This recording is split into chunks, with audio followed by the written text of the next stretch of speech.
Working to turn a blue position in Harris County, Texas red is our special guest, Kyle Scott. Welcome to Saving America, and this is your host, Dr. David D. Schein.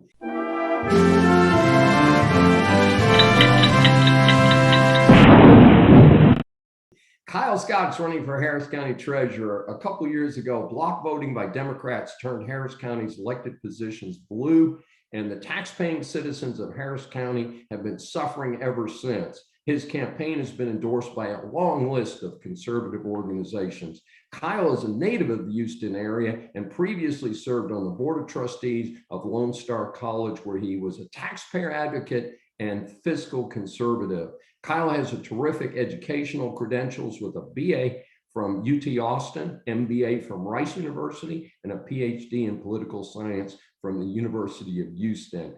We welcome Kyle Scott for his first appearance on Saving America. Thanks for having me here. You bet. Welcome. And let's get started with our three questions. So what caused you to take on the tough task of pursuing an election in blue Harris County? Right. So there's two parts to this.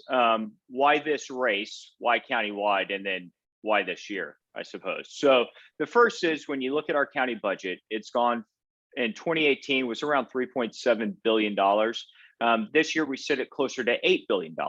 And when you look at the effects of how that money's being spent, you may see it, but I certainly don't, and most people don't see the positive effects. Our flooding hasn't gotten better. Our crime certainly has not gotten better. And, our basic infrastructure remains relatively the same with the exception of a few special projects.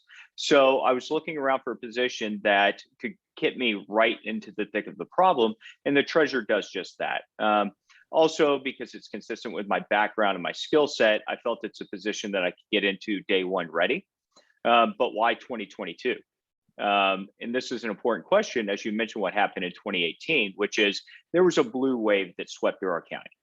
I don't believe that we're in a blue county. I believe that we're in a county that made a mistake in 2018, essentially.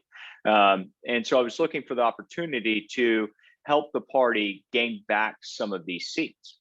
So when you look at the national environment, whether it's rising fuel prices, inflation, and the fact that the sitting party's president always loses seats, even in down ballot races, 2022 offered an opportunity.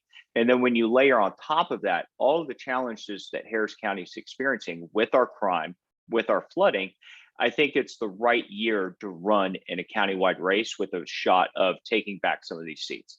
And if we don't take back some countywide seats in 2022, that momentum is just going to be very hard to reverse in subsequent elections. Well, we certainly are glad to see that. I'm a very interlooper. I live near, I live in the Houston Heights and near the University of St. Thomas, which is also very close in. And we see a lot of these urban challenges, you might say. And so it's certainly a good time, I think, for this very important county across the entire United States, not just important to the state of Texas. But I mean, Harris County is a very serious operation. So we welcome your participation. Okay, question number two. If elected, what are your plans for your first term in office? What changes are you going to advocate? Sure. So first, we need to introduce, or maybe we should say reintroduce, some transparency into our system. So you can no longer have access to the line item budgets. So I know the top line number of the district clerk's office, for instance, but we have no idea what any of those line items are unless you submit a Freedom of Information Act request. That's ludicrous to me. All of our county dollars should be accessible to the voters and the taxpayers to know where that money's going. So we need to get that back up and running on the website. The second thing, which I think is important as well, is this goes along with salaries. How much do any of these people make? Anywhere in government, it's too arduous of a task to find out actually what their salaries are. You have to actually go back to old news articles in order to find these because they're no longer public. So we have to do a number of these small things in order to reintroduce transparency, because accountability is predicated upon transparency. So until we introduce that, we're going to be a bit listless as a voting population. The second thing I want to do is make sure that the county treasurer is actually doing their job. And here's what I mean by that. Every dollar that flows into and out of the county's treasurer has to carry the treasurer's signature. So how is this important for the day in, day out operations? Well, the treasurer is supposed to be the eyes and the ears of the taxpayers to essentially affirm that the policies and procedures that commissioners court's supposed to go through in order to award a contract are actually followed. The most prominent of these is going to be the elevated strategies contract. If you recall, there was a $9 million contract awarded to a one-person operation to raise awareness about COVID. This contract was subsequently pulled back and has led to 3 indictments. Yes. So first and foremost, this contract never should have been approved. The treasurer should have gone and said, hey, and tried to reconcile this before commissioner's court. After the contract was pulled back and canceled, the county still paid out $1.4 million to this person who no longer had a contract with the county. That money never should have been approved by the county treasurer. We have a number of these. This is just the most high profile and the most recent, but the treasurer needs to step in and do its job. And I would say that there's one other issue that I consider to be a pet issue that I think would be very useful. And that is when we look at our county as a whole and our rising immigrant population, we have about 23% of our population that is either unbanked or underbanked, which means these groups of people don't utilize our banking system, either checking, a savings account. They don't have access to small business loans, student loans, or home loans. Now, what we can do is we can rally the support from our community colleges, from our churches, from those groups that are already in the neighborhoods, and bring these people into the traditional financial fold, because once that happens, they become empowered. And we tap into this already nascent entrepreneurial spirit within these communities and bring them into and provide them opportunities without providing them a handout. Well, I think before we get to question number 3, I Sure. just want to comment that one of the things that the left likes to do is to label Republicans and conservatives as anti-immigrant, as anti-minority.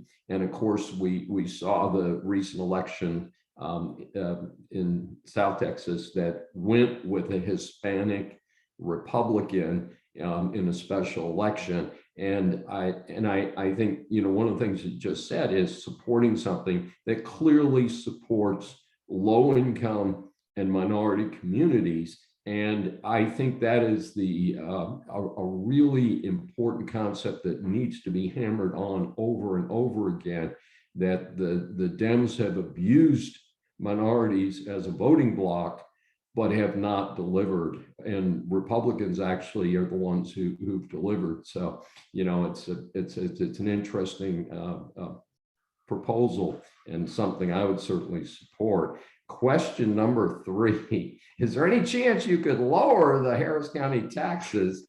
And what are your thoughts on that? And I know, as someone who pays an enormous real estate tax, I have 2 urban properties, and the tax burden is both of them are HISD, which of course is the largest share of the annual real estate tax. But Harris County does have a piece of it, and every little bit helps. Yeah, so in order to curtail any of the income mechanisms that we have primarily through our income tax, we have to curb the spending. And right now, it's not that we have so much stuff that we have to spend money on. It's the fact that we're not efficiently doing so. Yes. So when you look at the fact that they are already going to propose, and I speculate it will be on the ballot, another $1 billion bond referendum on November's ballot. Now, in 2018, the voters approved that bond post-Harvey, $2.5 billion. To date, only $1 billion of that has been spent, and of the 241 proposed projects, only 8 of those have been brought to completion. But they're still asking for another $1 billion in November. So in order to do anything about the tax burden that people are experiencing, we have to, first of all, hold them in check on the bond issues, which they've already said will raise us another 10 cents per $100 in valuation. So we have to cap that.